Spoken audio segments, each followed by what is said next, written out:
또 딸이라고? 아들 하나 못 낳는 주제에 감히 우리 집에 시집을 와? 질 떨어지는 집안이라 아들을 못 낳는구나. 산부인과 복도에서 시어머니 박미자가 셋째 아이를 임신한 제 딸 지영이의 뺨을 잇는 힘껏 후려쳤습니다. 첫째도 둘째도 셋째까지 딸이라는 이유로 말입니다. 찰싹찰싹 하는 소리가 복도 전체에 울려 퍼졌고 제 딸은 배를 감싸 쥔 채 벽에 기대 흐느꼈어요. 저는 멀리서 그 광경을 지켜보며 부들부들 떨리는 손으로 주먹을 꽉 쥐었습니다. 당장 달려가서 머리채를 잡고 싶었지만 딸이 더 상처받을까봐 지금은 참았습니다. 저는 결심했습니다. 생명의 소중함을 모르는 저 악마 같은 인간들에게 지금부터 지옥 구경을 시켜주기로 했습니다. 감히 내 딸 몸에 손을 대? 내 딸이 흘린 눈물만큼 100배 1000배로 되돌려줄게. 저는 인천 송도에 살고 있는 68세 김현숙이라고 합니다. 지금부터 제가 실제로 겪은 딸 가진 부모로서 마음이 아프고 눈물 나는 얘기지만 악마 같은 인간들에게 처절하게 복수하고 응징했던 기가 막히고 통쾌한 저의 인생 이야기를 들려드리려고 합니다. 사연 시작 전 구독 버튼을 꾹 눌러주세요. 여러분의 오늘 하루가 조금 더 행복한 하루가 되실 거예요. 40년 전 제가 28살 때였어요. 남편과 저는 인천 소래포구 근처에서 작은 생선 가게를 시작했습니다. 새벽 3시면 어김없이 일어나 포구로 나가 생선을 떼어오고 하루 종일 서서 장사를 했죠. 손은 늘 비린내와 얼음물에 쩍쩍 갈라졌고 겨울이면 동상으로 손가락 끝이 퉁퉁 부어 올랐습니다. 그렇게 악착같이 벌어서 외동딸 지영이를 키웠어요. 딸아이가 학교 갈 때 깨끗한 옷을 입히고 싶어서 밤늦게까지 빨래를 하고 다림질을 했던 기억이 지금도 생생합니다. 남편은 새벽부터 저녁까지 생선을 손질했고 저는 가게 앞에서 손님들을 맞았어요. 비 오는 날에도 눈 오는 날에도 단 하루도 쉬지 않고 일했습니다. 그렇게 20년을 악착같이 일하다 보니 자연스럽게 돈을 모으는 방법과 투자에 눈을 뜨게 됐어요. 1990년대 초반 송도 지역이 국제도시로 개발된다는 소문을 들었습니다. 당시만 해도 그곳은 그냥 갯벌이었고 아무도 관심을 두지 않던 황무지였어요. 하지만 저는 직감적으로 알았습니다. 이곳이 반드시 대단한 곳이 될 거라는 걸요. 그래서 생선 장사로 모은 돈을 조금씩, 아주 조금씩 그 땅에 투자하기 시작했습니다. 주변 사람들은 미쳤다고 했어요. 갯벌에 돈을 던진다고 생선 장사나 하지 쓸데없는 욕심 부린다고 비웃었죠. 하지만 저는 멈추지 않았습니다. 그리고 10년이 지나고 20년이 지나면서 송도 국제도시가 하나둘씩 모습을 드러내기 시작했어요. 제가 사모았던 그 땅들이 어느새 수백 배의 가치로 뛰어올랐습니다. 저는 그 돈으로 강남 테헤란로에 15층짜리 빌딩을 지었고 그게 바로 지금의 현숙타워예요. 임대 수익만으로도 한 달에 억 단위 돈이 들어오는 600억 원이 넘는 가치를 가진 건물이 됐습니다. 거기다 강남과 분당에 있는 상가 건물 몇 채까지 합치면 제 자산은 누가 봐도 어마어마한 규모였죠. 하지만 저는 그 사실을 아무에게도 말하지 않았습니다. 여전히 소래포구 시장 근처 낡은 빌라에서 살았고 가끔 시장에 나가 생선 손질을 도와주는 평범한 아줌마처럼 지냈어요. 왜 그렇게 살았냐고요? 돈 때문에 사람이 변하고 가족이 무너지는 걸 너무 많이 봤기 때문입니다. 장사를 하다 보면 그런 사람들을 수없이 만나게 돼요. 부모 재산 때문에 형제가 원수가 되고 상속 문제로 가족이 법정에서 싸우는 모습들을요. 특히 딸 지영이만큼은 그런 인간들한테 둘러싸여 상처받지 않길 바랐습니다. 그래서 딸에게조차 제 재산을 숨기고 그저 시장에서 생선 장사나 하는 평범한 엄마로 살아온 거예요. 지영이는 착하고 순한 아이였습니다. 대학교를 졸업하고 분당에 있는 중소기업에 다니다가 7년 전에 박성재라는 남자를 만나 결혼했어요. 성재는 겉으로 보기엔 번듯한 회사원이었지만 저는 처음 만났을 때부터 뭔가 석연치 않은 느낌을 받았습니다. 말투는 공손했지만 눈빛이 차가웠고 장모인 저를 대할 때도 어딘가 무시하는 기색이 역력했거든요. 하지만 지영이가 좋아했고 딸아이 행복이 최우선이었기에 저는 입을 다물었습니다. 5년 전 남편이 심장마비로 갑자기 세상을 떠난 뒤로는 외로움에 더욱 딸에게 매달리게 됐고요. 결혼 후 지영이는 성남 분당 정자동에 있는 아파트에서 시댁 식구들과 함께 살게 됐어요. 시어머니 박미자와 시누이 박미나가 같은 동네에 살면서 수시로 들락거렸죠. 처음엔 괜찮은 줄 알았습니다. 하지만 첫째 아이가 딸로 태어나면서부터 분위기가 싸늘하게 바뀌기 시작했어요. 박미자는 병원에도 오지 않았고 산후조리 한번 제대로 도와주지 않았습니다. 그리고 2년 뒤 둘째도 딸이 태어나자 시댁의 구박은 노골적으로 변했어요. 지영이는 제게 힘들다는 말 한마디 없이 참고 견뎠지만 엄마인 제가 어떻게 모르겠어요. 명절 때마다 지영이 혼자 부엌에서 음식을 준비하고 시누이는 명품 가방을 들고 와서는 옳게 집 냉장고를 털어가듯 했다는 얘기를 전해 들었습니다. 그리고 이번에 셋째를 임신했다는 소식을 들었을 때 저는 불길한 예감이 들었어요. 만약 이번에도 딸이라면 시댁에서 어떤 반응을 보일지 뻔했으니까요. 그래서 그날 지영이가 산부인과에 정기검진을 받으러 간다는 말을 듣고 저는 몰래 뒤따라갔습니다. 멀찌감치 떨어진 곳에서 지켜보고 있었어요. 만삭의 배를 안고 힘겹게 걷는 딸의 모습을 보니 가슴 한편이 저려왔습니다. 진료실 문이 열리고 의사 선생님이 나오더니 복도에서 기다리던 시어머니 박미자에게 조심스럽게 말했어요.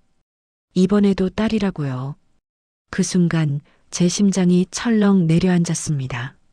박미자의 얼굴이 순식간에 일그러지는 게 보였거든요.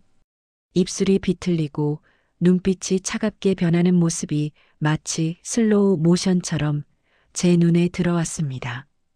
그리고 다음 순간 상상도 못할 일이 벌어졌습니다.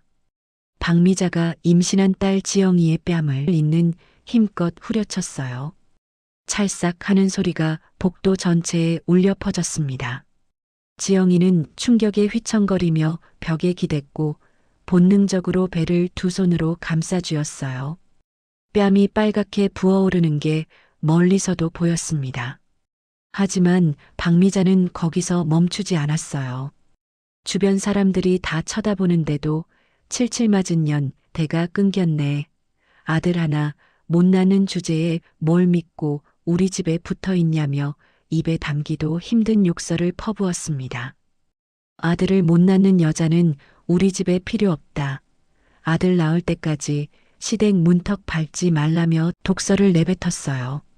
저는 그 자리에서 당장 달려가고 싶었습니다. 내 딸을 때린 그 손을 당장 꺾어버리고 싶었어요. 하지만 꾹 참았습니다. 주먹을 너무 세게 쥐어서 손톱이 손바닥에 파고들어 피가 날 정도였지만 이를 악물고 견뎠어요. 온몸이 부들부들 떨렸고 입술을 너무 세게 깨물어서 입안에 피 맛이 돌았습니다. 왜냐하면 지금 여기서 제가 나서봤자 일시적인 해결밖에 안 된다는 걸 알았기 때문이에요.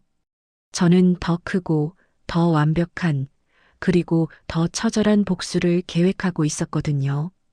박미자는 마지막으로 지영이를 위아래로 훑어보며 비웃듯 코웃음을 치고는 만삭인 며느리를 복도에 그대로 내버려둔 채 휙 돌아서서 가버렸습니다. 구두 굽소리가 복도에 쩍쩍 울리며 멀어졌어요. 지영이는 부은 뺨을 한 손으로 감싸고 다른 손으로는 배를 쓰다듬으며 조용히 흐느꼈습니다. 미안해, 미안해. 엄마가 아들을 못 낳아서 미안해 하며 뱃속 아기에게 속삭이는 그 모습을 보는 순간 제 가슴이 찢어지는 것만 같았습니다. 주변 사람들은 수군거리기만 했을 뿐 아무도 딸에게 다가가 위로하지 않았어요. 만삭인데 저렇게 맞아도 되나? 요즘 세상에도 저런 시어머니가 있나? 하며 쑥덕거릴 뿐이었죠. 저는 그때 깨달았습니다. 더 이상 참을 수 없다는 것을요. 멀어지는 박미자의 뒷모습을 노려보며 저는 차갑게 다짐했습니다. 내 딸이 흘린 눈물 한 방울, 맞은 뺨 한 대를 천배 만배로 갚아주겠다고요. 그날 복도에서 김현숙이라는 평범한 생선 장수 할머니는 사라지고 600억 빌딩을 소유한 냉혹한 복수자가 깨어났습니다. 그날부터 제 복수는 이미 시작된 거였어요.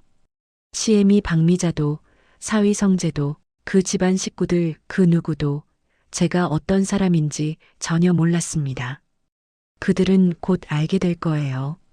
자신들이 누구를 건드렸는지 그리고 그 대가가 얼마나 처절한지를요.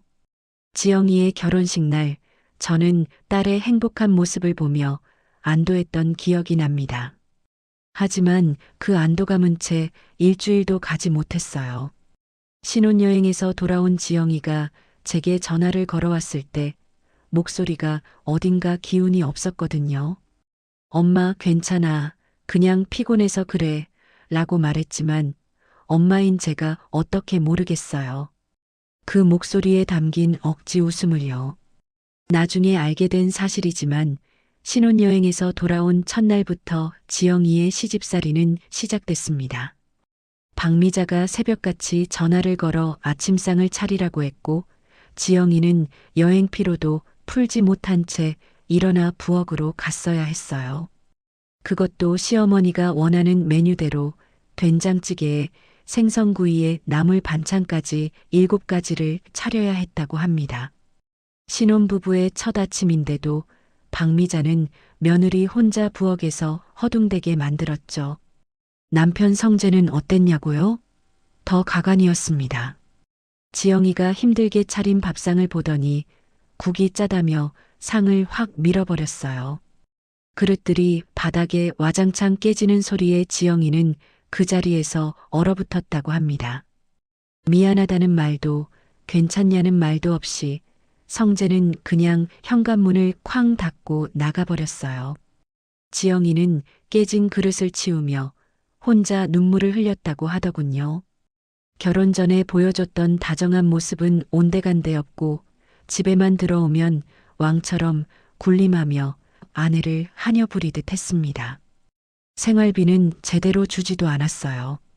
한 달에 50만 원을 던지듯 주고는 그걸로 알아서 다 해결하라고 했습니다. 식비, 공과금, 생필품까지 그 돈으로 감당하라니 말이 됩니까? 지영이는 마트에 갈 때마다 한 푼이라도 아끼려고 할인 상품만 골랐고 자기 옷 한 벌 사지 못했어요. 그런데 성재는 밤마다 친구들과 술을 마시고 유흥업소를 드나들며 돈을 물쓰듯 했습니다. 지영이가 조심스럽게 생활비가 부족하다고 말하면 시끄럽다며 소리를 지르고 문을 박차고 나가버렸어요. 그러다 성재는 코인 투자에 빠져들었습니다. 처음엔 용돈벌이라며 시작했는데 점점 깊이 빠져들더니 회사 월급을 통째로 코인에 쏟아붓기 시작했어요. 심지어 대출까지 받아서 투자했죠. 당연히 다 날렸습니다. 빚만 수천만 원이 쌓였고 그 빚을 갚기 위해 또 사채를 쓰고 악순환이 반복됐어요. 지영이는 그 사실조차 제대로 알지 못했습니다. 남편이 통장을 다 관리했고 무슨 일이 있어도 알려주지 않았거든요. 그렇게 1년이 지나고 지영이가 첫째 아이를 임신했다는 소식을 들었을 때 저는 기뻤습니다. 손주를 보게 된다는 기쁨도 있었지만 아이가 생기면 시댁에서도 며느리를 좀 더 아껴주지 않을까 하는 기대도 있었어요. 하지만 그건 제 착각이었습니다. 출산 예정일이 다가오자 지영이는 병원에서 딸아이라는 사실을 미리 알게 됐어요. 그 소식을 시댁에 전했더니 박미자는 전화를 바로 끊어버렸다고 합니다. 출산 당일 저는 병원으로 달려갔습니다. 진통을 견디며 힘들어하는 딸의 손을 잡고 있었는데 시댁 식구들은 아무도 오지 않았어요. 박미자는 물론이고 남편 성재도 회사 일이 바쁘다며 나타나지 않았습니다. 나중에 알고 보니 그날도 성재는 친구들과 술을 마시고 있었더군요. 지영이가 진통으로 비명을 지르며 아이를 낳을 때 남편은 노래방에서 마이크를 잡고 있었던 겁니다. 아이가 태어난 후에도 시댁에서는 아무런 도움을 주지 않았어요. 산후조리원 비용은커녕 문병 한 번 오지 않았습니다. 박미자는 전화로 딸이라면서 내가 뭐하러 가냐며 차갑게 말했어요. 지영이는 산후조리도 제대로 못한 채 집으로 돌아왔고 신생아를 혼자 돌봐야 했습니다. 저라도 도와주려고 했지만 박미자가 친정어머니는 오지 말라며 막았어요. 며느리 교육은 시어머니가 하는 거라면서요. 그래서 지영이는 출산한 지 일주일도 안 돼서 찬물에 손을 담가야 했습니다. 박미자가 찾아와서는 빨래를 시켰거든요.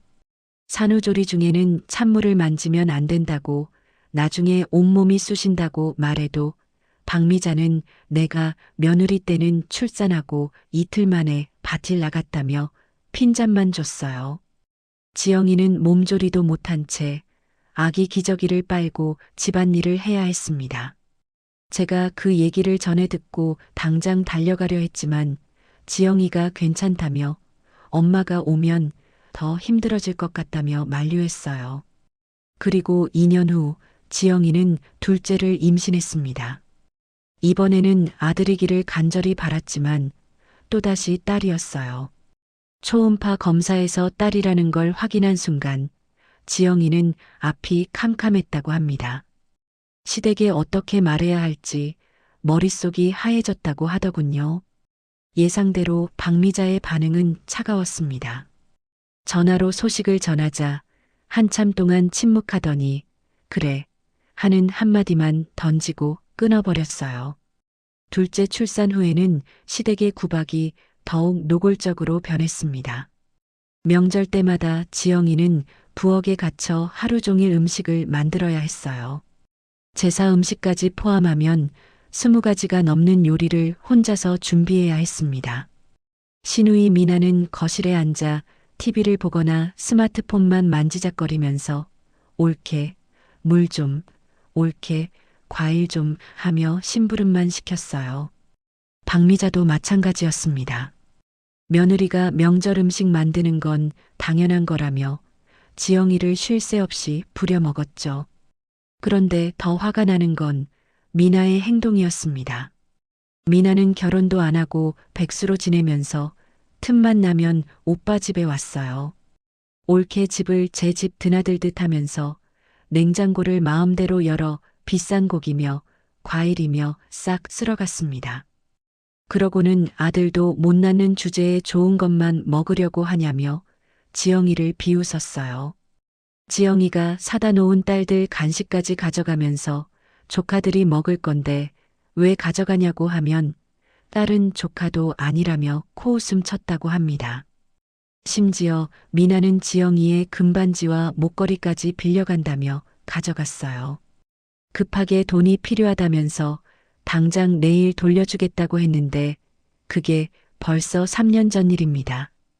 지영이가 조심스럽게 돌려달라고 하면 언니가 그것도 아까워 하며 되레 화를 냈어요. 결혼할 때 친정에서 해준 금부치인데 그걸 빼앗긴 채 돌려받지도 못한 거죠. 남편 성재는 날이 갈수록 더 심해졌습니다. 밤마다 유흥업소를 전전하고 낮에는 PC방에서 게임만 했어요. 회사도 제대로 다니지 않아서 월급이 끊긴 달도 있었습니다. 그러면서 지영이에게는 돈을 내놓으라고만 했어요. 큰딸이 아파서 병원에 가야 한다고 하면 감기쯤이야 약국 가서 약 3억이면 된다며 돈을 주지 않았습니다. 지영이는 제게 전화해서 돈을 빌렸고 저는 얼마든지 줄 수 있었지만 티나지 않게 적당한 금액만 보냈어요. 제 정체를 들킬 수 없었으니까요. 박미자는 손녀들을 투명인간 취급했습니다. 명절에 친척들이 모여도 손주들에게 세배를 받으면서 다른 손주들에게는 세배돈을 주고 지영이의 딸들에게는 아무것도 주지 않았어요. 아이들이 할머니, 저희는요? 하고 물으면 너희는 딸이잖아 하며 아예 쳐다보지도 않았습니다. 겨우 5살밖에 안 된 아이들이 그런 차별을 당하는 모습을 상상하니 제 가슴이 미어졌어요. 게다가 박미자는 지영이에게 끊임없이 가스라이팅을 했습니다. 네가 기가 세서 아들 복이 도망갔다. 네가 전생에 무슨 죄를 지었길래 딸만 낳냐. 우리 집안은 대대로 아들이 귀했는데 네가 와서 대가 끊겼다며 지영이를 죄인 취급했어요. 지영이는 그 말을 들을 때마다 스스로를 자책했고 정말 자기 때문에 아들을 못 낳는 건 아닐까 하는 생각에 괴로워했습니다. 성재의 빚은 점점 불어났고 사채업자들이 집으로 찾아오기 시작했어요. 성재는 지영이에게 소리를 질렀습니다. 친정에 가서 돈 좀 얻어와 장모한테 말하면 줄 거 아니야 하며 협박조로 말했죠. 지영이는 제게 전화를 걸었지만 차마 돈 달라는 말을 하지 못하고 그냥 안부만 물었습니다. 하지만 저는 알고 있었어요. 딸의 목소리에서 절박함이 느껴졌거든요. 그리고 셋째를 임신했을 때 상황은 더욱 악화됐습니다. 만삭의 몸으로도 지영이는 시댁 제사 음식을 혼자 준비해야 했어요. 배가 불러서 앞이 잘 보이지도 않는데 부엌에서 몇 시간씩 서서 음식을 만들었습니다. 허리가 끊어질 듯 아팠지만 쉴 수도 없었어요. 박미자는 며느리가 제사 음식도 제대로 못 만들면 어쩌냐며 계속 재촉했거든요. 저는 그 모든 과정을 멀리서 지켜봤습니다. 딸이 전화로 괜찮다고 말할 때마다 제 심장은 조각조각 찢어지는 것 같았어요. 당장 달려가서 딸을 데려오고 싶었지만 참았습니다. 왜냐하면 저는 더 완벽한 계획을 세우고 있었으니까요. 시댁 식구들이 딸에게 한 짓들을 하나도 빠짐없이 기억하고 있었습니다. 그리고 그들이 받을 벌도 이미 머릿속에 그려놓은 상태였어요. 조금만 더 참으면 제가 모든 걸 끝낼 수 있을 테니까요. 그날 산부인과 복도에서 벌어진 그 끔찍한 사건이 일어나기 전까지는요. 산부인과에서 돌아온 그날 밤 저는 소래포구 시장 근처 제 집으로 돌아왔습니다. 겉으로 보기엔 30년도 더 된 낡은 빌라였어요. 페인트는 군데군데 벗겨져 있었고 현관문은 녹이 슬어 삐걱거렸죠. 이웃들은 저를 생선 장사로 근근히 살아가는 평범한 할머니로만 알고 있었습니다. 실제로 저는 가끔 시장에 나가 생선을 손질하거나 좌판을 도와주는 모습을 보여왔으니까요. 하지만 제 방안은 달랐습니다. 낡은 옷장 뒤에 숨겨진 비밀 금고가 있었어요. 저는 옷장을 조심스럽게 밀어내고 벽에 설치된 디지털 금고 문을 열었습니다. 12자리 비밀번호를 누르자 무거운 철문이 스르르 열렸고 그 안에는 제 인생의 모든 것이 빼곡히 들어 있었어요. 강남 테헤란로에 위치한 현숙타워의 등기권리증이 가장 먼저 눈에 들어왔습니다. 지상 15층, 지하 3층 규모의 그 빌딩은 현재 시가로 600억 원에 달하는 가치를 지니고 있었어요. 한 달 임대 수익만 해도 3억 원이 넘게 들어왔죠. 그 옆에는 분당 정자동 상가 건물 등기증, 강남역 인근 오피스텔 2동의 소유권 증서, 그리고 여러 법인 서류들이 정리돼 있었습니다. 제 총 자산은 부동산만 따져도 750억 원이 넘었고 현금성 자산까지 합치면 900억 원에 육박했어요. 저는 천천히 서류들을 꺼내 책상 위에 펼쳐놓았습니다. 40년 전 소래포구에서 생선 한 마리 팔던 제가 어떻게 이 자리까지 왔는지 그 세월이 주마등처럼 스쳐 지나갔어요. 새벽 3시에 일어나 포구로 달려가던 날들, 얼어붙은 겨울 바닷바람에 손이 터져도 생선을 손질하던 기억들, 딸에게 따뜻한 밥 한 끼 먹이려고 밤늦게까지 일하던 시간들이요. 하지만 저는 단순히 악착같이 일만 한 게 아니었습니다. 돈이 돈을 버는 방법을 알았고 땅이 얼마나 무서운 자산인지도 깨달았어요. 1990년대 초반 송도 개발 소식을 들었을 때 저는 가진 돈을 전부 그곳에 쏟아부었습니다.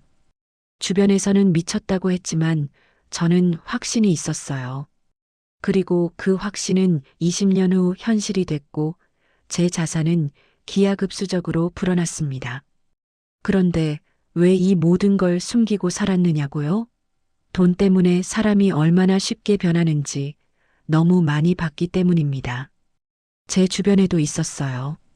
부모님이 돌아가시고 유산 때문에 형제가 법정에서 싸우는 사람들, 재산 때문에 자식이 부모를 요양원에 버리는 경우들을요. 저는 딸만큼은 그런 세상과 멀리 떨어뜨려 두고 싶었습니다. 순수하게 사랑으로 결혼하고 돈이 아닌 사람을 보고 살기를 바랐어요. 그래서 성재가 사업 자금이 필요하다고 했을 때 저는 익명으로 3억 원을 보냈습니다. 장모가 아닌 투자자 명목으로요. 딸의 남편이 사업에 성공해서 딸이 행복해진다면 그 정도 돈은 아깝지 않다고 생각했거든요. 하지만 그 돈이 어디로 갔는지 아십니까? 코인 투자로 전부 날아갔어요. 성재는 그 돈으로 비트코인이니 알트코인이니 하는 걸 샀다가 단 석 달 만에 전부 잃어버렸습니다. 저는 그때 강 실장을 통해 그 사실을 확인했어요. 강 실장은 제 모든 자산을 관리하는 수행비서이자 해결사였습니다. 50대 초반의 냉철한 남자로 20년 넘게 제 곁에서 일해온 믿을 수 있는 사람이었죠. 저는 강 실장에게 사위 박성재를 조사하라고 지시했습니다. 처음에는 그저 딸이 걱정돼서 시작한 조사였어요. 하지만 파헤칠수록 끔찍한 진실들이 드러났습니다. 강 실장이 가져온 첫 번째 보고서를 봤을 때 저는 손이 부들부들 떨렸어요. 성재는 단순히 코인 투자를 한 게 아니었습니다. 불법 유사수신 조직에 가담해 있었어요. 고수익을 보장한다며 사람들을 끌어모아 돈을 받아내고 그 돈으로 코인을 투자하다 날리는 전형적인 사기 조직이었죠. 이미 피해자가 10명이 넘었고 피해 금액은 80억 원이 넘었습니다. 두 번째 보고서는 더 충격적이었습니다. 성재는 강남 청담동에 있는 고급 빌라에 여자를 숨겨두고 있었어요.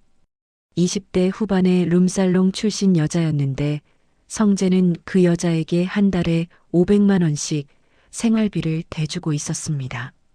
강 실장이 확보한 사진들을 보니 성재가 그 여자와 호텔에 들어가는 모습, 백화점에서 명품을 사주는 장면들이 선명하게 찍혀 있었어요. 제 딸은 집에서 50만 원으로 한 달을 버티는데 그 남자는 밖에서 다른 여자에게 500만 원을 쓰고 있었던 겁니다. 저는 책상을 주먹으로 내리쳤습니다. 쾅 하는 소리와 함께 펜꽂이가 바닥으로 떨어졌어요. 온몸에 분노가 치밀어 올랐지만 저는 깊게 숨을 들이쉬며 감정을 추스렸습니다. 지금 화를 내봤자 아무 소용없다는 걸 알았으니까요. 차갑고 냉정하게 완벽하게 복수해야 한다고 다짐했습니다. 세 번째 보고서는 결정타였습니다. 성재는 어머니 박미자를 속여서 집 문서와 인감증명서를 빼돌렸어요. 보험 서류에 도장 찍어달라고 거짓말을 했고 박미자는 아들을 믿고 아무 의심 없이 인감을 찍어줬습니다. 그 서류로 성재는 제2금융권에서 1억 원을 대출받았고 그것도 모자라 사채까지 손을 댔어요. 총 빚이 3억 원이 넘었는데 전부 어머니 명의로 돼 있었습니다.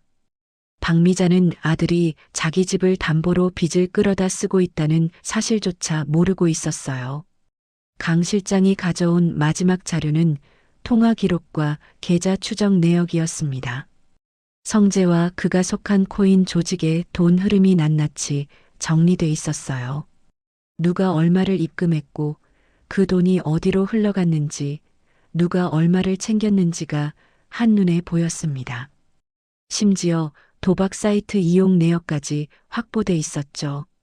성재는 코인으로 번 돈을 도박으로 탕진하고 없으면 또 사기를 쳐서 돈을 끌어모으는 악순환을 반복하고 있었습니다. 저는 그 서류들을 하나하나 넘기며 차갑게 웃었습니다. 이 정도면 감옥에 보내기에 충분했어요. 아니, 충분한 정도가 아니라 넘쳤습니다. 사기죄, 횡령죄, 도박죄까지 성재가 저지른 범죄는 손에 꼽을 수 없을 정도로 많았어요. 저는 강 실장에게 전화를 걸었습니다. 강 실장, 수고했어. 이 정도면 충분해. 강 실장의 차분한 목소리가 들려왔습니다. 회장님, 언제든 지시만 내리시면 움직이겠습니다. 수사팀과의 협조도 이미 준비돼 있습니다. 아직은 아니야. 타이밍이 중요해. 내가 신호를 보낼 때까지 기다려. 전화를 끊고 저는 창밖을 바라봤습니다. 소래포구의 밤바다가 어둠 속에서 출렁이고 있었어요. 저 바다처럼 제 복수도 조용히 그러나 거세게 밀려오고 있었습니다. 성재는 아직 자기가 어떤 위험에 처해 있는지 전혀 모르고 있을 거예요. 장모가 그저 시장에서 생선이나 파는 늙은 여자라고만 생각하겠죠. 하지만 곧 알게 될 겁니다. 자기가 누구를 건드렸는지, 그리고 그 대가가 얼마나 처절한지를요. 저는 40년 동안 밑바닥에서 올라온 사람입니다. 생선 한 마리로 시작해서 600억 빌딩을 가진 사람이에요. 그 과정에서 온갖 사람들을 만났고 세상이 얼마나 냉혹한지도 배웠죠. 저를 무시하고 딸을 학대하고 손주들을 차별한 대가를 이제 그들은 톡톡히 치르게 될 겁니다. 저는 책상 서랍에서 또 다른 서류 한 장을 꺼냈습니다. 이혼 소장 초안이었어요. 이미 변호사와 상의해서 준비해둔 것으로 남편의 외도, 가정폭력, 경제적 학대를 이유로 한 이혼 청구서였습니다. 위자료와 재산 분할, 양육권까지 전부 유리하게 작성돼 있었어요. 성재가 감옥에 가는 순간 이 서류를 바로 법원에 제출할 예정이었습니다. 그리고 또 하나 박미자와 미나에게 줄 선물도 준비돼 있었어요. 경매 통지서와 명도 절차 서류였습니다. 성재가 어머니 명의로 끌어다 쓴 빚들, 그 채권을 제가 전부 사들였거든요.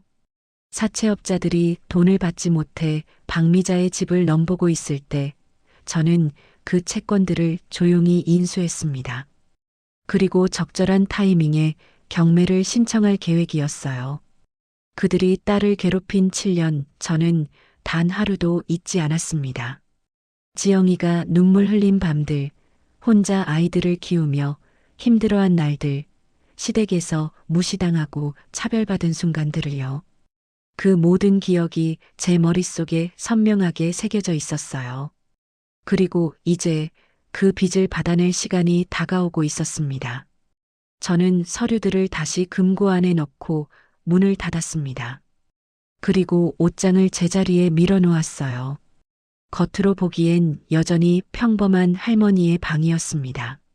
하지만 그 안에는 한 가족을 무너뜨릴 수 있는 무서운 무기들이 숨겨져 있었죠. 창밖으로 새벽이 밝아오고 있었습니다. 곧 시장 사람들이 하나둘씩 일어나 장사 준비를 시작할 시간이었어요. 저도 평소처럼 시장에 나가 생선 좀 손질하고 이웃들과 수다나 떨다 올 생각이었습니다. 아무도 눈치채지 못하게 평범한 하루를 보내야 했으니까요. 하지만 제 머릿속은 이미 복수의 날을 그리고 있었습니다. 성재가 제 설계에 걸려들어 수갑이 채워지는 순간, 박미자가 자기 집에서 쫓겨나는 날, 그리고 제가 현숙타워 회장실에서 그들을 내려다보며 완벽한 승리를 만끽하는 그 순간을요. 그날이 머지 않았습니다. 딸이 흘린 눈물만큼, 아니 그보다 1000배는 더 처절하게 저는 그들에게 벌을 내릴 것입니다. 더 이상의 자비는 없습니다. 김현숙이라는 이름으로, 어머니라는 이름으로 저는 완벽한 복수를 완성할 것입니다. 산부인과 사건이 있고 나흘이 지난 밤이었습니다. 저는 소래포구 집에서 저녁 식사를 하고 있었는데 갑자기 휴대폰이 울렸어요. 지영이 번호였습니다. 평소 같으면 밤 9시에 전화할 리 없는 딸이었는데 심상치 않은 예감이 들어 서둘러 전화를 받았어요. 엄마, 엄마. 지영이의 목소리는 가까스로 나오는 신음 같았습니다. 숨소리가 거칠게 흔들리고 말 사이사이 고통스러운 신음이 섞여 있었어요. 제 심장이 순간 멎는 것 같았습니다. 지영아, 무슨 일이야? 어디 아파? 아기가, 배가 너무 아파요. 피가. 그 순간 전화가 툭 끊겼습니다.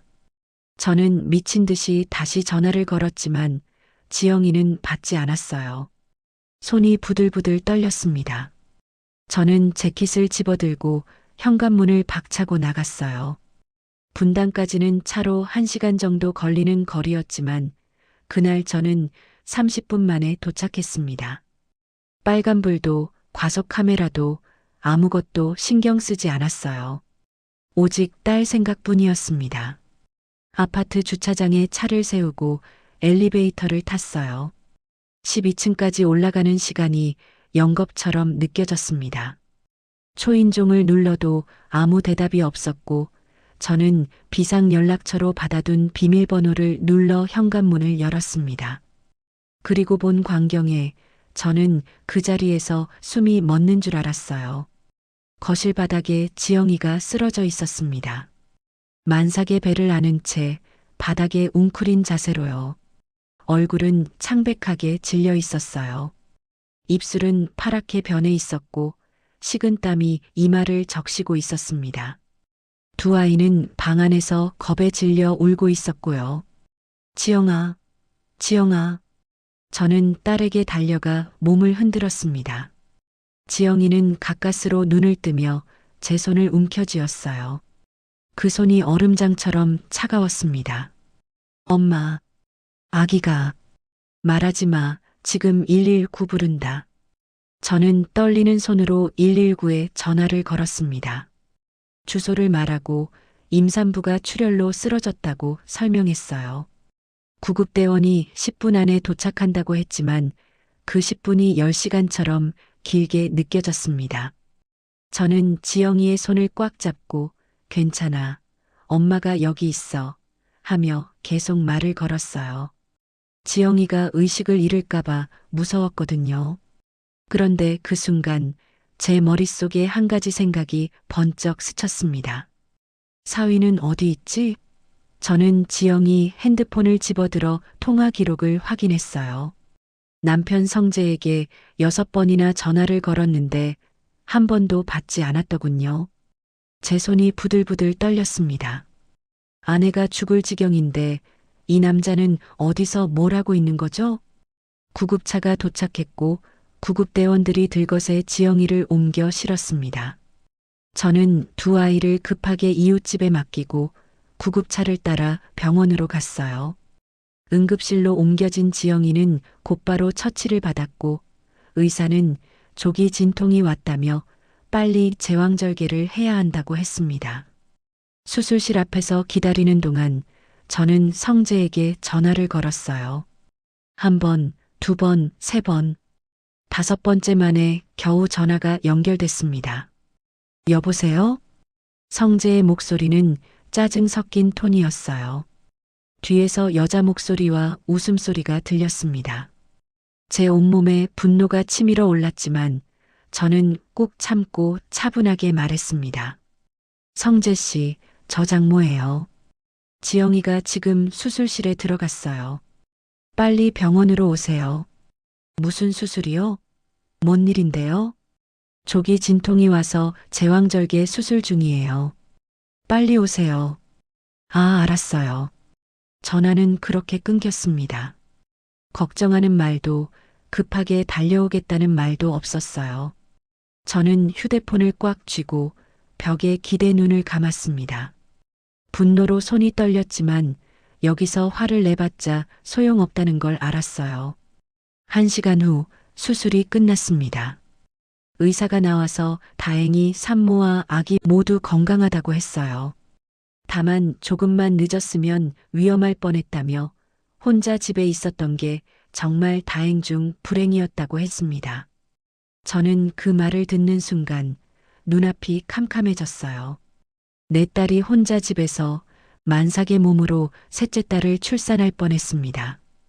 회복실로 옮겨진 지영이를 보러 갔을 때 딸은 산소 마스크를 쓴 채 누워 있었습니다. 얼굴은 여전히 창백했고 링거가 팔에 꽂혀 있었어요. 제 눈에서 눈물이 주르르 흘러내렸습니다. 딸의 손을 잡고 미안하다고, 엄마가 미안하다고 계속 속삭였어요. 그때 복도에서 발소리가 들렸습니다. 성재였어요. 술 냄새를 풍기며 비틀거리는 걸음으로 들어오더니 침대에 누운 지영이를 흘끗 보고는 한숨을 쉬었습니다. 하필 오늘이야? 중요한 약속이 있었는데. 저는 믿을 수 없다는 표정으로 성재를 쳐다봤습니다. 아내가 죽을 뻔했는데 중요한 약속이 뭐가 중요합니까? 성재는 간호사에게 아이 성별을 물었어요. 간호사가 딸이라고 대답하자 성재의 얼굴이 확 일그러졌습니다. 또 딸이야? 진짜 지겹다 딸. 그 한마디에 제 이성의 끈이 툭 끊어졌습니다. 저는 천천히 자리에서 일어나 성재를 똑바로 쳐다봤어요. 성재는 제 눈빛에 뭔가 느낀 듯 한 발짝 뒤로 물러섰습니다. 성재 씨, 지금 뭐라고 했어요? 아, 그게. 장모님, 아내가 혼자 집에서 피 흘리며 쓰러져 있을 때 당신은 어디 있었어요? 성재는 대답하지 못했습니다. 술 냄새와 함께 향수 냄새가 진동했어요. 여자 향수였습니다. 저는 그 순간 모든 걸 알아버렸죠. 이 남자가 아내가 죽어가는 동안 다른 여자와 함께 있었다는 걸요. 그때 지영이가 가까스로 눈을 떴습니다. 산소 마스크 너머로 남편을 바라보는 딸의 눈빛이 제 가슴을 후벼 팠어요. 그 눈에는 기대도 원망도 아닌 그냥 공허함만 있었습니다. 지영이는 천천히 고개를 돌려 저를 봤고 조용히 말했습니다. 엄마, 이제 됐어요. 이제 그만. 그 말의 의미를 저는 정확히 알았습니다. 딸이 드디어 각성한 거예요. 더 이상 이 결혼 생활을 지속할 수 없다는 걸, 이 남자는 남편이 아니라 자기를 죽이려는 사람이라는 걸 깨달은 겁니다. 저는 복도로 나와 강 실장에게 전화를 걸었습니다. 밤 11시였지만 강 실장은 한 번에 전화를 받았어요. 강 실장, 지금부터 계획을 실행해. 한치의 오차도 한 줌의 자비도 없이. 알겠습니다, 회장님. 전화를 끊고 저는 복도 창밖을 내다봤습니다. 분당의 야경이 반짝이고 있었어요. 저 불빛들 중 어딘가에 박미자와 미나가 있을 겁니다. 나중에 확인해 보니 그 시각 그 모녀는 압구정 현대백화점에서 쇼핑을 즐기고 있었더군요. 며느리가 병원에 실려갔다는 소식도 들었을 텐데 명품 매장을 돌아다니며 가방을 구경하고 있었던 거예요. 그날 밤 저는 결심했습니다. 더 이상 참지 않겠다고, 더 이상 숨지 않겠다고요. 김현숙이라는 이름으로 600억 자산가로 제 딸을 지키고 복수하겠다고 말이에요. 돈을 믿고 사는 인간들에게 돈으로 가장 잔인한 심판을 내리겠다고 다짐했습니다. 성재는 자기가 곧 감옥에 갈 거라는 걸 꿈에도 모르고 있었어요. 박미자는 자기 집이 곧 경매로 넘어갈 거라는 것도 몰랐고요. 미나는 자기가 곧 단칸방에서 폐지 줍는 신세가 될 거라는 상상조차 못했을 겁니다. 하지만 그 모든 일이 이제 시작되려 하고 있었습니다. 제 복수가, 제 심판이 조용하지만 무섭게 그들을 향해 다가가고 있었어요. 그리고 그들은 곧 알게 될 것입니다. 자신들이 누구를 건드렸는지, 그 대가가 얼마나 처절한지를요. 지영이가 퇴원한 지 일주일이 지났습니다. 저는 딸과 새 손녀를 제 집으로 데려왔어요. 물론 겉으로는 여전히 소래포구 근처 낡은 빌라였지만 적어도 시댁 식구들의 눈치를 보지 않아도 되는 곳이었죠. 지영이는 처음에 엄마한테 패 끼치는 것 같다고 미안해했지만 저는 괜찮다며 안심시켰습니다. 이제 곧 모든 게 끝날 테니까요. 그리고 그날이 왔습니다. 강 실장에게서 전화가 온 건 목요일 오전이었어요. 회장님, 미끼를 물었습니다. 오늘 저녁 7시 강남 그랜드 호텔 VIP룸에서 만나기로 했습니다.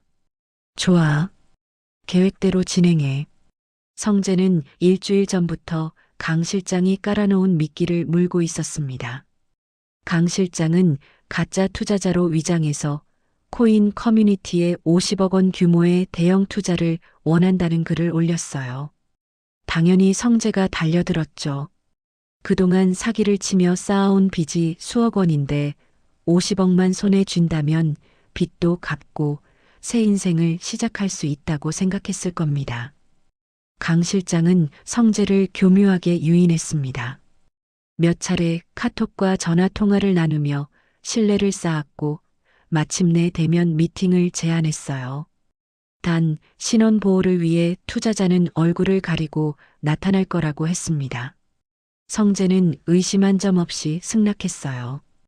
큰돈 앞에서는 사람들이 다 그렇게 눈이 멀게 되거든요. 저녁 6시 저는 강 실장이 준비해둔 옷으로 갈아입었습니다. 검은색 정장 차림에 명품 선글라스를 썼어요. 머리는 단정하게 올려 묶었고 손에는 고급스러운 가죽 서류 가방을 들었습니다. 거울을 보니 소래포구 생선 장수 할머니는 온데간데 없고 그야말로 카리스마 넘치는 회장님이 서 있었어요. 강남 그랜드 호텔 20층 VIP룸은 강 실장이 미리 예약해둔 곳이었습니다. 넓은 미팅 테이블과 고급 소파가 놓인 방이었고 한쪽 벽면은 통창으로 돼 있어 강남의 야경이 한눈에 내려다 보였어요. 저는 테이블 건너편에 앉아 기다렸습니다. 7시 정각 문이 열리며 성재가 들어왔습니다. 머리에 왁스를 잔뜩 발라 번들거리게 만들고 값싼 정장을 입고 있었어요. 손에는 낡은 서류 가방을 들고 있었는데 안에 불법 투자 자료가 잔뜩 들어있을 게 뻔했죠. 성재는 선글라스를 쓴 저를 보고 잠시 긴장한 듯 했지만 곧 작은 미소를 지으며 인사했습니다. 안녕하십니까? 박성재입니다. 뵙게 돼서 영광입니다. 저는 대답 대신 손짓으로 앉으라는 신호만 보냈어요. 성재는 조심스럽게 자리에 앉았습니다. 강 실장이 차를 따라주자 성재는 감사하다며 공손하게 받았어요. 겉으로는 예의 바른 사업가처럼 행동하고 있었지만 저는 이 남자의 진짜 모습을 알고 있었습니다. 강 실장이 입을 열었습니다. 박 대표님, 오늘은 투자자님께서 직접 제안 내용을 들어보고 싶어 하십니다. 준비해 오신 자료를 보여주시겠습니까? 네, 물론입니다. 성재는 서류 가방을 열어 서류 뭉치를 꺼냈어요. 그리고 신이 나서 설명하기 시작했습니다. 코인 투자의 수익성이 얼마나 높은지, 자기들 조직이 얼마나 전문적인지, 지금까지 투자자들에게 월 15%의 수익을 보장했다는 등의 거짓말을 늘어놓았죠. 저는 조용히 서류를 넘겨보며 듣고만 있었습니다. 서류 곳곳에 투자자 명단, 입금 내역, 그리고 조직 구성원들의 역할 분담표까지 상세하게 정리돼 있었어요. 이건 완벽한 증거 자료였습니다. 불법 유사수신 조직의 전모가 고스란히 담긴 자료였죠. 좋습니다. 투자는 하겠습니다. 단 한 가지 조건이 있어요. 저는 처음으로 입을 열었습니다. 목소리를 최대한 낮고 차갑게 만들었어요. 성재는 눈을 반짝이며 말했습니다. 무엇이든 말씀하십시오. 이 서류들, 원본을 저한테 주시겠어요? 투자 증빙용으로 필요합니다. 성재는 잠깐 망설였습니다. 하지만 50억이라는 금액 앞에서 이성이 마비됐는지 곧 고개를 끄덕였어요. 알겠습니다. 드리겠습니다. 바로 그 순간이었습니다. 저는 손목시계를 살짝 만졌어요. 그게 신호였습니다. 쾅! 갑자기 문이 벌컥 열리며 수사관들이 우르르 들어왔습니다. 형사복을 입은 사람, 방탄조끼를 입은 사람까지 대여섯 명이 한꺼번에 들이닥쳤어요. 성재는 얼어붙은 표정으로 자리에서 벌떡 일어났습니다. 뭐야? 이게 무슨... 박성재 씨, 유사수신행위법 위반 및 사기 혐의로 긴급 체포합니다. 묵비권을 행사할 수 있으며 수갑이 차가운 소리를 내며 성재의 손목에 채워졌습니다. 찰칵. 그 소리가 방 안에 울려 퍼졌어요. 성재는 패닉 상태에 빠져 소리를 질렀습니다. 잠깐만요. 이게 무슨 일이에요? 저는 아무것도 안 했다고요? 이 서류가 뭡니까? 형사 한 명이 테이블 위에 서류 뭉치를 들어 올렸어요. 성재가 직접 가져온 불법 조직의 모든 정보가 담긴 자료였습니다. 성재의 얼굴이 새하얗게 질렸습니다. 저건 그게 아니라 바로 그때 저는 천천히 선글라스를 벗었습니다. 그리고 성재를 똑바로 쳐다봤어요. 성재는 제 얼굴을 보는 순간 입이 떡 벌어졌습니다. 장모님? 성재의 목소리는 떨리고 있었어요. 믿을 수 없다는 표정으로 저를 쳐다봤습니다. 저는 차갑게 미소를 지으며 말했습니다. 놀랐어? 시장에서 생선이나 파는 할머니가 아니었어. 어떻게 이럴 수가. 네가 내 딸한테 뭘 했는지 알아? 만삭인 아내를 집에 혼자 두고 다른 여자랑 놀아놨지. 아이가 아파도 병원비 안 주고 생활비는 쥐꼬리만큼 주면서 내 엄마한테 빌린 돈으로 도박하고 사기쳤지. 성재는 말문이 막힌 듯 아무 대답도 하지 못했습니다. 저는 자리에서 일어나 성재 앞으로 천천히 걸어갔어요. 감옥 가서 평생 썩어. 다시는 내 딸 앞에 나타나지 마. 장모님, 제발 한 번만 용서해 주세요. 제가 잘못했어요. 다시는 안 그럴게요. 성재는 수갑이 채워진 손으로 애원했지만 저는 고개를 저었습니다. 기회는 7번도 넘게 줬어. 네가 다 차버렸지. 수사관들이 성재를 끌고 나갔습니다. 성재는 계속 뒤를 돌아보며 살려달라고 소리쳤지만 저는 창밖을 보며 그 모습을 외면했어요. 문이 닫히고 방 안에는 저와 강 실장만 남았습니다. 수고했어, 강 실장. 아닙니다, 회장님. 이제 시작일 뿐입니다. 강 실장의 말이 맞았습니다. 이제 시작이었어요. 성재의 체포 소식은 그날 밤 바로 언론에 보도됐습니다. 50억 원대 코인 투자 사기 조직 검거, 주범 박모 씨 현행범 체포, 피해자 50여 명, 피해액 80억 원 추정이라는 제목의 기사가 포털 사이트 메인에 떴어요. 기사가 나가자마자 피해자들이 줄줄이 고소장을 제출하기 시작했습니다. 성재한테 돈을 맡겼다가 사기당한 사람들이었죠. 고등학교 동창, 회사 동료, 심지어 친척들까지 성재를 믿고 돈을 맡겼다가 날린 사람들이 한꺼번에 들고 일어났어요.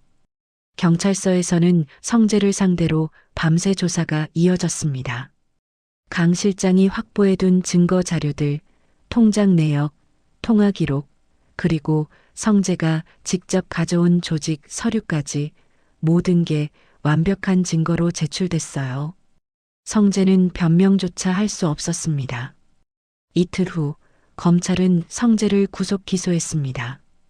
유사수신행위법 위반, 사기, 횡령, 도박죄까지 죄목만 10가지가 넘었어요.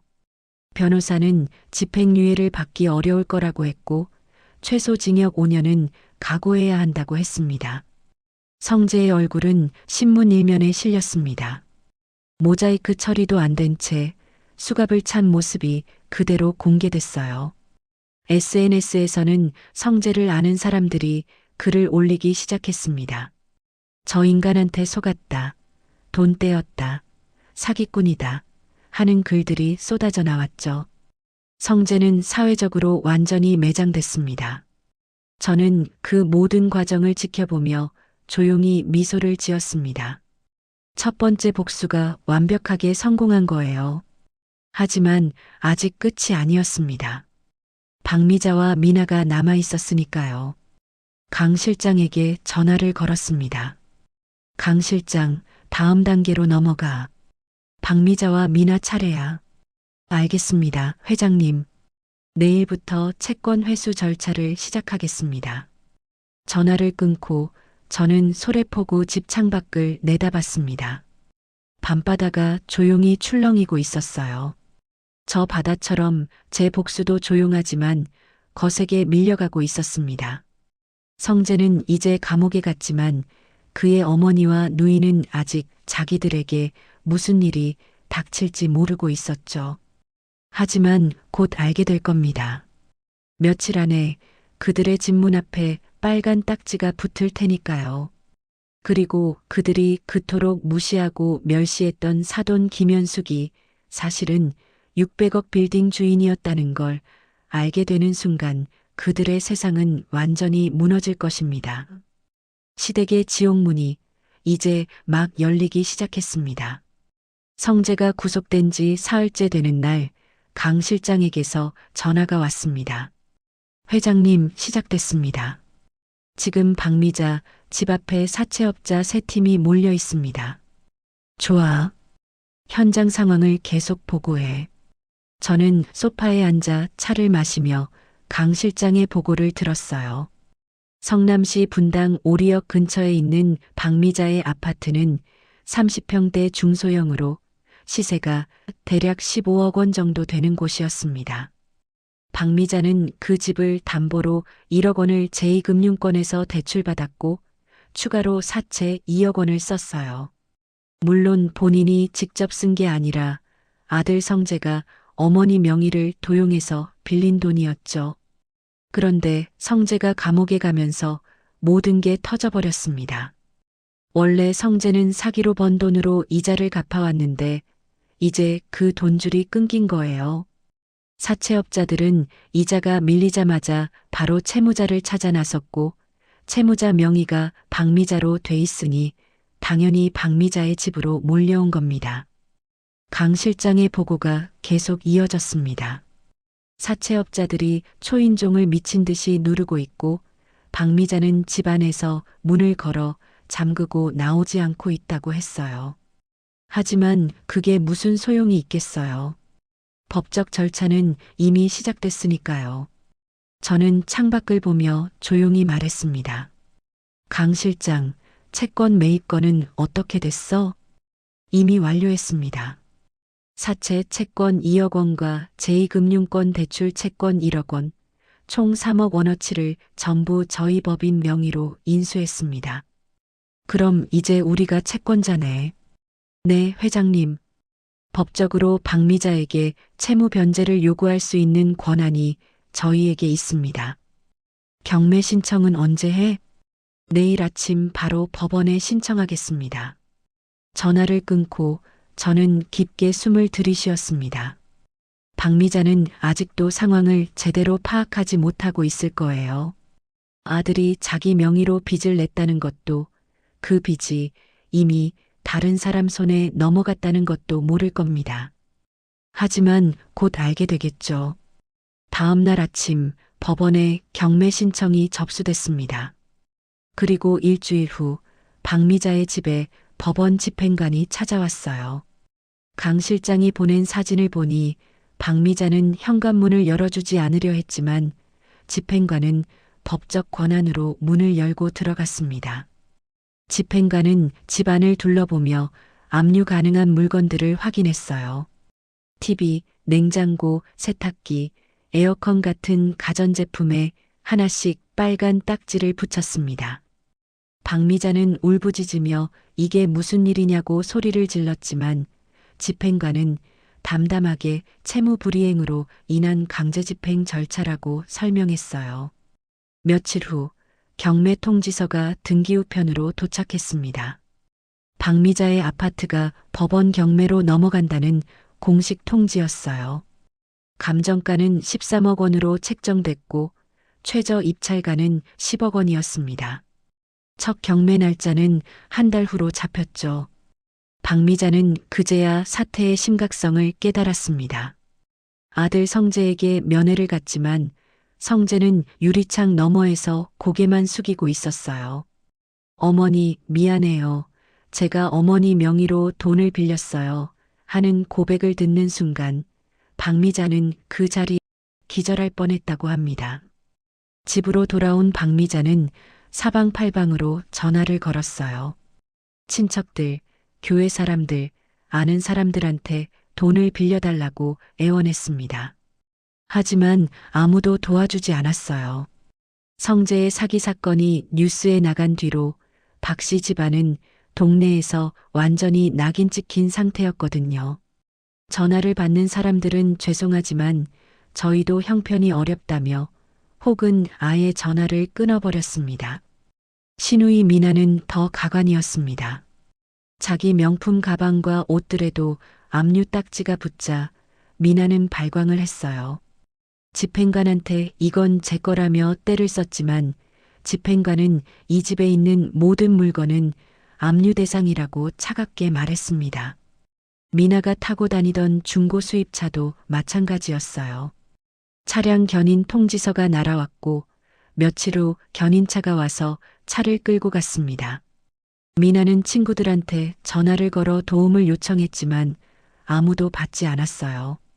평소에 친구들 앞에서 으스댈 때는 언니, 언니 하며 잘 따라다니던 사람들이 지금은 미나의 전화번호를 아예 차단해버렸습니다. 미나는 SNS에 하소연하는 글을 올렸지만 댓글로는 오빠가 사기꾼이면서 뭘 바라냐는 비난만 쏟아졌어요. 한 달이 지나고 첫 경매가 유찰됐습니다. 아무도 입찰하지 않은 거예요. 두 번째 경매 날짜가 잡혔고 최저가는 8억 원으로 내려갔습니다. 그리고 두 번째 경매에서 누군가 8억 5천만 원의 낙찰을 받았어요. 물론 그 낙찰자는 제가 만든 페이퍼 컴퍼니였습니다. 강 실장이 법인 명의로 입찰해서 집을 사들인 거죠. 낙찰 통지를 받은 박미자는 그날 밤 잠을 한숨도 자지 못했다고 합니다. 이제 정말로 집에서 쫓겨나게 된 거예요. 명도 기한은 한 달 후였습니다. 그 전에 집을 비우지 않으면 강제 집행이 들어온다는 통지서였어요. 박미자와 미나는 갈 곳이 없었습니다. 친척 집에 가려 했지만 모두 문전박대했고 친구들도 연락을 끊었어요. 결국 두 모녀는 집 몇 개만 챙겨서 찜질방으로 향했습니다.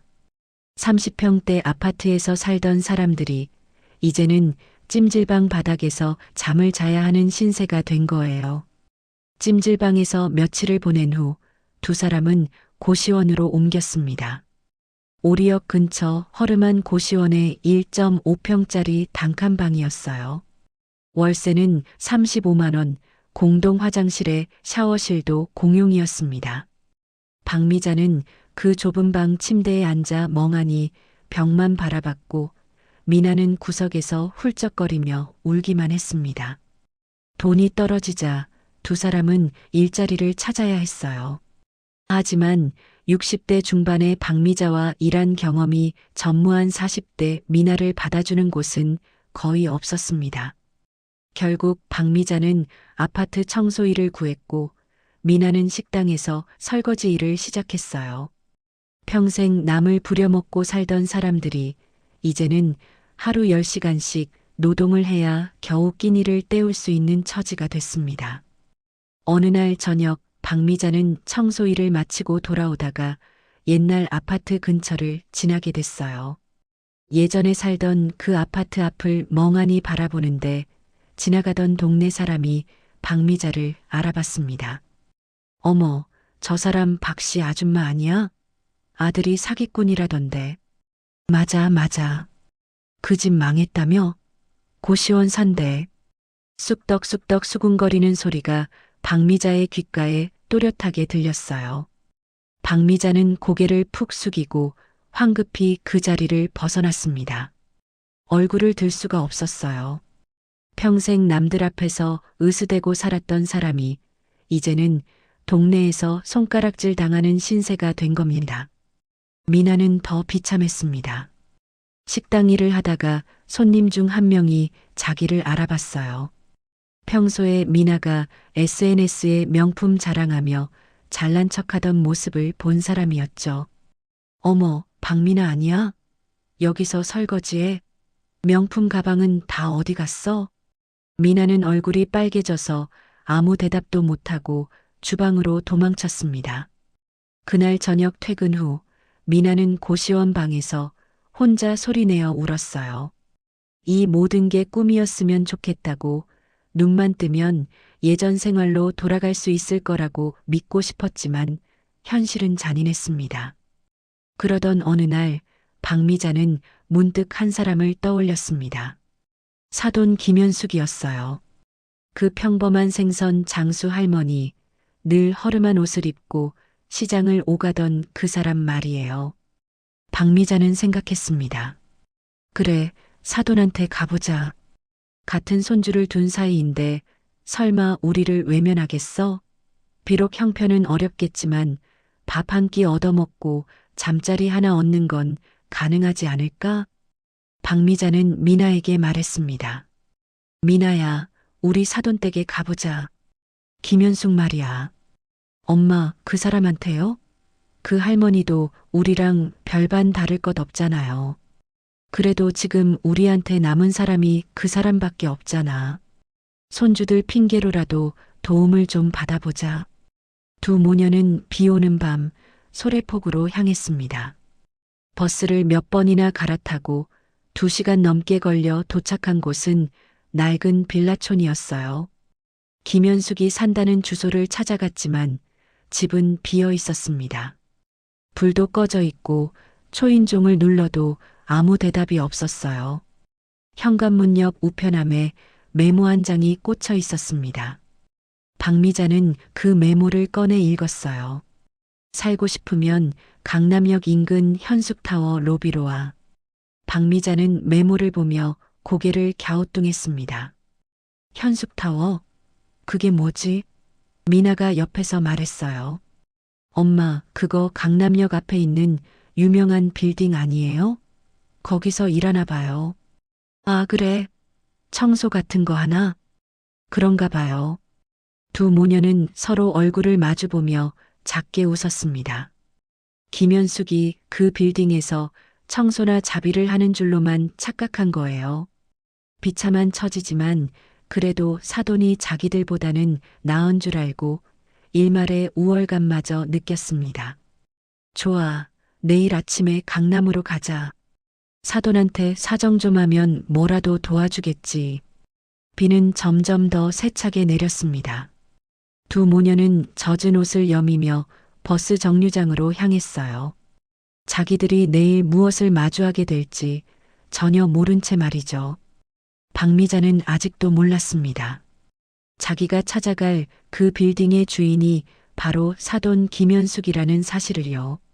그리고 그 빌딩에서 자기 인생 최악의 굴욕을 당하게 될 거라는 것도 말입니다. 다음 날 아침 저는 현숙타워 회장실에 앉아 있었습니다. 15층 최상층에 위치한 제 집무실은 한쪽 벽면이 통유리로 돼 있어서 강남 한복판이 한눈에 내려다 보였어요. 책상 위에는 강 실장이 준비해둔 서류들이 가지런히 놓여 있었습니다. 지영이의 이혼 소장, 성재의 구속 확정 통지서, 그리고 박미자와 미나에 대한 접근 금지 가처분 신청서까지요. 저는 검은색 샤넬 정장을 입고 있었습니다. 머리는 단정하게 올려 묶었고 목에는 진주 목걸이를 걸었어요. 손목에는 까르띠에 시계가 반짝이고 있었죠. 거울을 보니 소래포구 생선 장수 할머니는 온데간데 없고 그야말로 카리스마 넘치는 대기업 회장이 서 있었습니다. 오전 10시 강 실장이 인터폰으로 보고했습니다. 회장님, 로비에 박미자와 박미나가 도착했습니다. 좋아. 계획대로 진행해.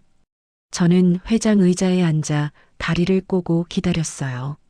손가락으로 책상을 톡톡 두드리며 곧 펼쳐질 장면을 상상했습니다. 40년을 참고 7년을 지켜보며 준비한 이 순간이 드디어 온 거예요. 로비에서는 박미자와 미나가 안내 데스크 직원에게 소리를 지르고 있었습니다. 강 실장이 설치해둔 CCTV로 그 장면이 실시간으로 제 컴퓨터 화면에 떴어요. 저기요. 여기 청소하는 김현숙이라는 사람 어디 있어요? 박미자의 목소리는 여전히 거칠고 고압적이었습니다. 젖은 머리에 허름한 옷차림이었지만 말투만은 남을 깔보는 태도가 그대로였어요. 안내 데스크 직원은 당황한 표정으로 대답했습니다. 김현숙이요? 죄송하지만 저희 직원 명단에는. 그때 강 실장이 나타났습니다. 깔끔한 수트를 입은 강 실장은 두 모녀에게 공손하게 인사했어요. 혹시 김현숙 회장님을 찾으시는 겁니까? 회장? 무슨 회장? 박미자는 어리둥절한 표정으로 물었습니다. 강 실장은 미소를 지으며 대답했어요. 김현숙 회장님께서 두 분을 기다리고 계십니다. 이쪽으로 오시죠. 강 실장은 두 모녀를 전용 엘리베이터로 안내했습니다. 박미자와 미나는 영문도 모른 채 엘리베이터에 올라탔어요.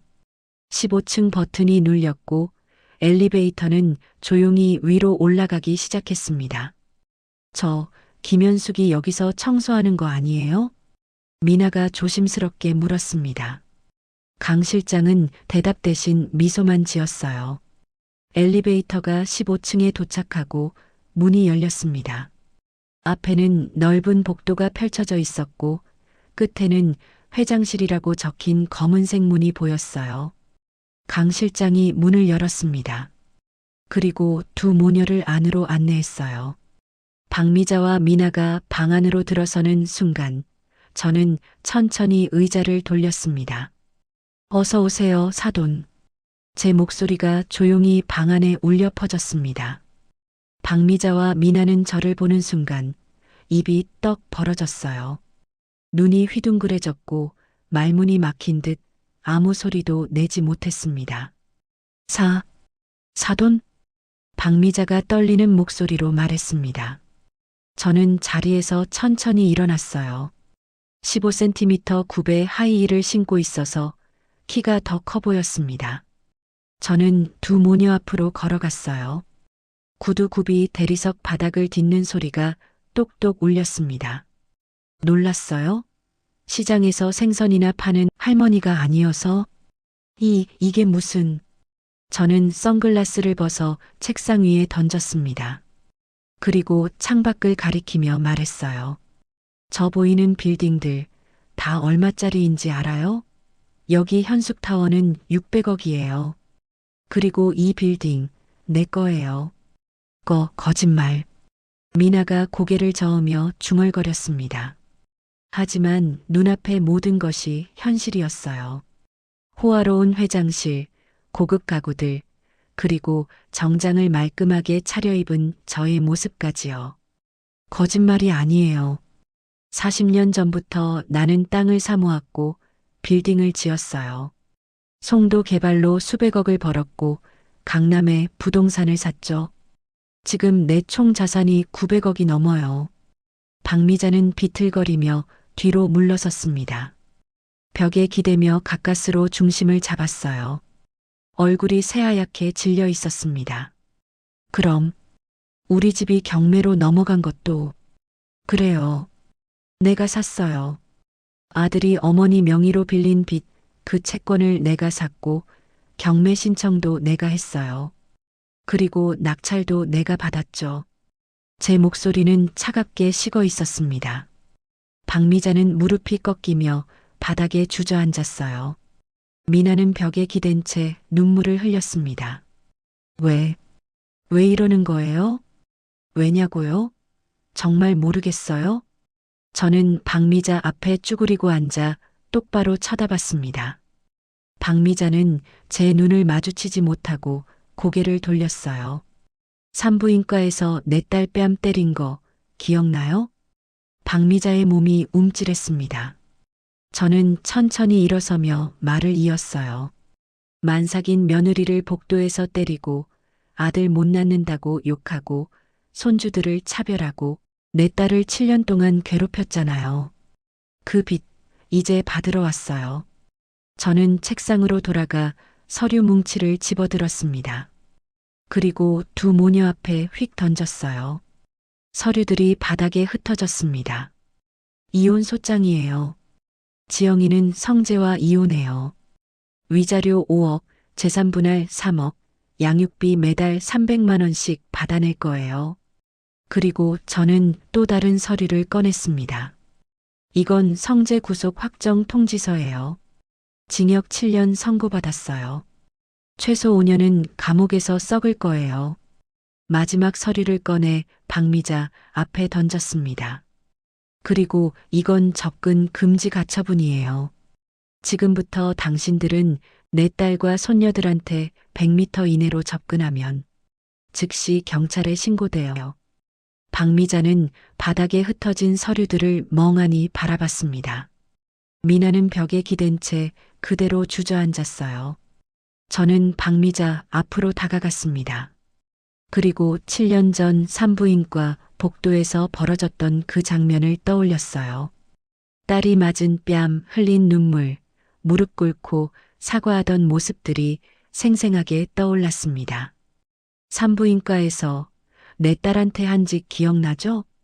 박미자는 고개를 들어 저를 쳐다봤습니다. 그 눈에는 두려움이 가득했어요. 저는 천천히 손을 들어 올렸습니다. 똑같이 돌려줄게요.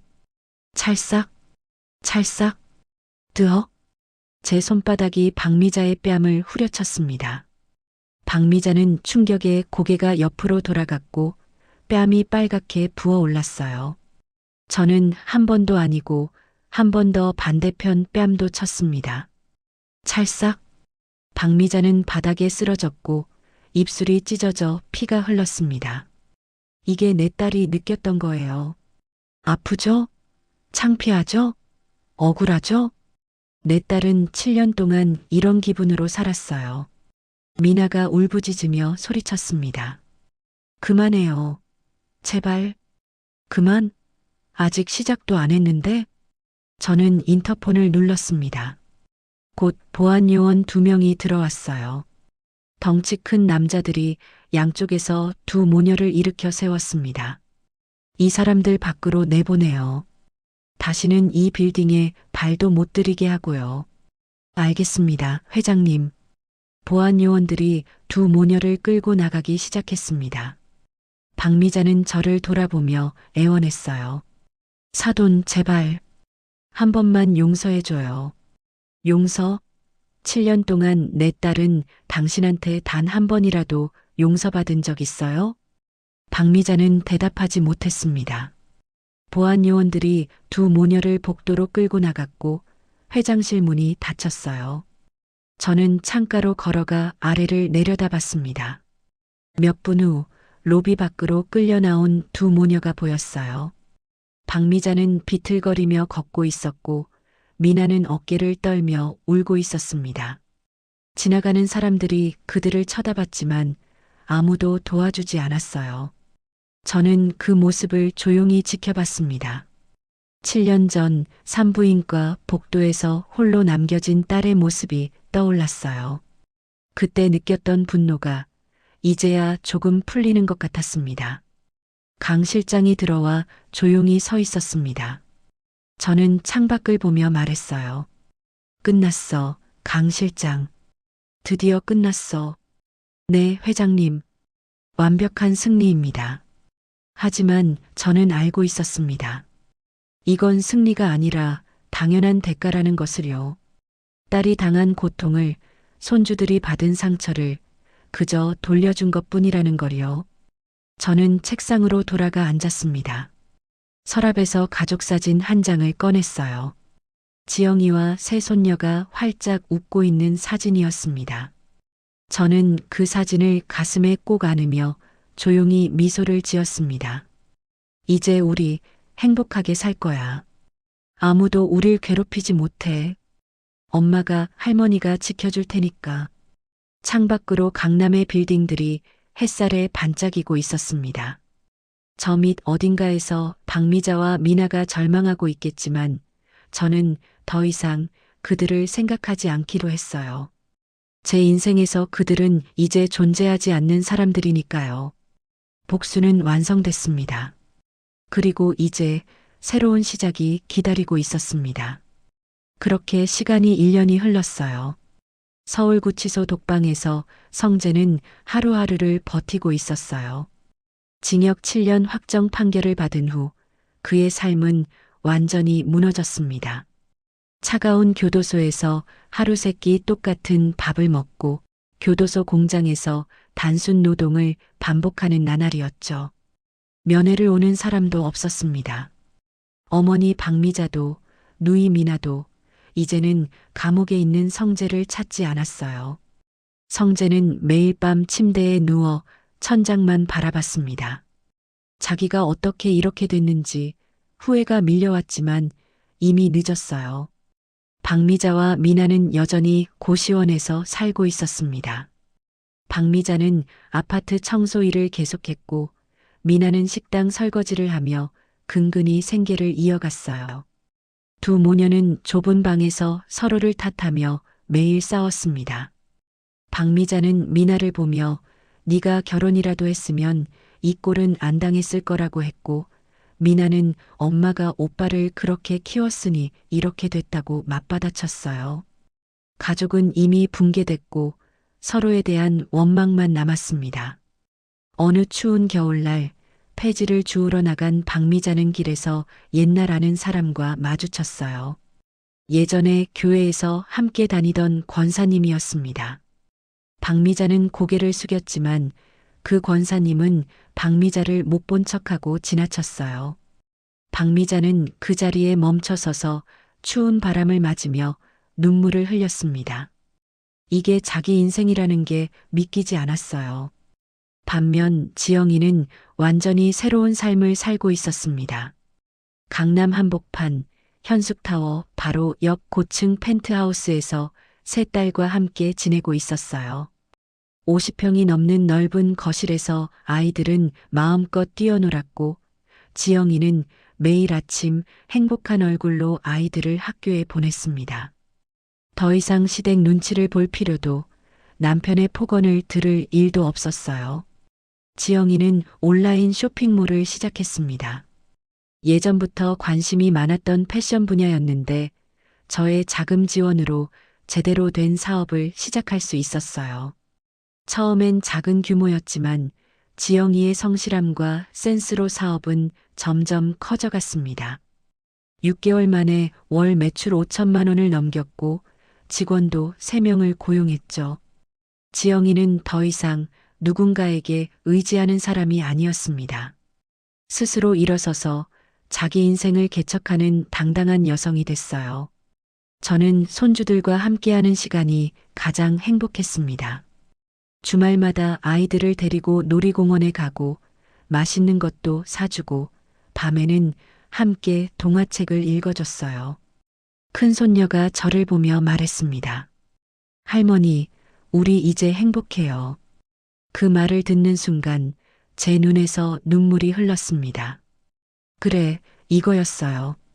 제가 40년 동안 돈을 모은 이유가 딸과 손주들을 지키기 위해서였다는 걸 깨달았습니다. 어느 날 저녁 TV 뉴스에서 성재의 추가 범죄가 보도됐습니다. 감옥에서 조사받던 중 성재가 저지른 다른 범죄들이 줄줄이 드러난 거예요. 도박죄, 사문서 위조죄까지 추가로 기소됐고 형량이 10년으로 늘어났습니다. 앵커는 차분한 목소리로 말했어요. 악인에게는 결국 대가가 따르는 법입니다. 저는 그 뉴스를 보며 조용히 고개를 끄덕였습니다. 그날 밤 저는 지영이와 새 손녀와 함께 식탁에 둘러앉았어요. 따뜻한 된장찌개가 보글보글 끓고 있었고 갓 지은 밥에서 김이 모락모락 올라왔습니다. 손주들은 깔깔거리며 웃고 있었고 지영이는 밝은 표정으로 반찬을 덜어주고 있었어요. 엄마, 이제 정말 행복해요. 엄마가 아니었으면 전 아마. 지영이의 목소리가 잠시 떨렸습니다. 저는 딸의 손을 꼭 잡아주며 말했어요. 다 지나간 일이야.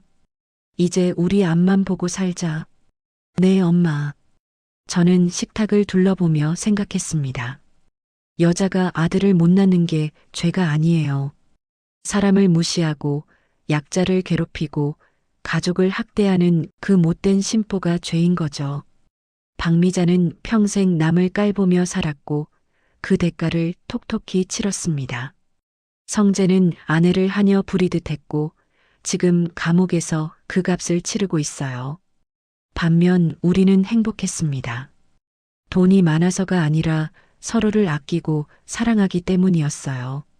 저는 손주들이 밥을 먹는 모습을 바라보며 미소를 지었습니다. 이 아이들만큼은 절대로 누구한테도 무시당하지 않고 자랄 거예요. 할머니가, 엄마가 지켜줄 테니까요. 식사를 마치고 저는 지영이와 함께 거실 소파에 앉았어요. 창밖으로 강남의 야경이 반짝이고 있었습니다. 지영이가 제 어깨에 머리를 기대며 조용히 말했습니다. 엄마 사랑해요. 나도 사랑해, 딸. 저는 딸을 꼭 안아주었습니다. 그리고 생각했어요. 복수는 끝났지만 이건 복수가 아니었어요. 그저 당연한 대가를 받아낸 것뿐이었죠. 그리고 무엇보다 중요한 건 제가 가진 돈이 복수를 위한 게 아니라 사랑하는 사람들을 지키기 위한 힘이었다는 거예요. 벽에 걸린 가족 사진이 눈에 들어왔습니다. 저와 지영이 그리고 새 손녀가 활짝 웃고 있는 사진이었어요. 저는 그 사진을 보며 조용히 미소를 지었습니다.